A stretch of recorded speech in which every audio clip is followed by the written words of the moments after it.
اسمار ولسوالي د کونړ پخوانی مرکز.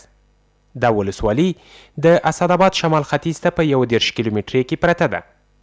اسمار خواوشا 380 کیلومتره مربع پراخوالی لري چې څه د پاسه 80 زره خلک پکې ژوند کوي.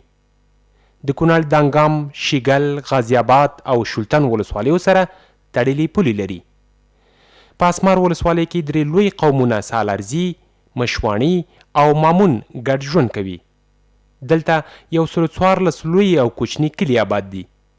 800 هکټاره آبي او للمي ځمکې لري چې میش خلک ترې د کال په بیلابیلو موسمونو کې ډول ډول حاصلات لاسته راوړي.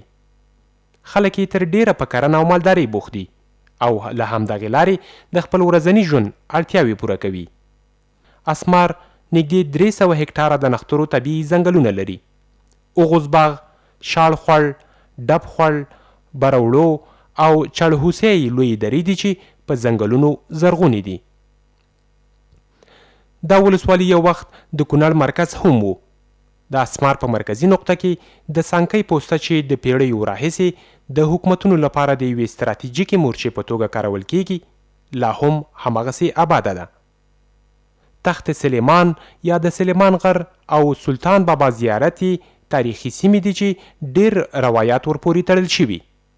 د اسمار سور تقسیمه چې د افغانستان د پخواني ټولواک سردار محمد داود خان د واکمنۍ پر مهال د برېښنا د یو لوی بند لپاره په ګوته شوې وه، اوس د خپلې ځانګړې ښکلا په درلودو سره د ګڼو سیلانیانو د ساتیرۍ او پر یوه مناسب دمه ځای بدله شوې.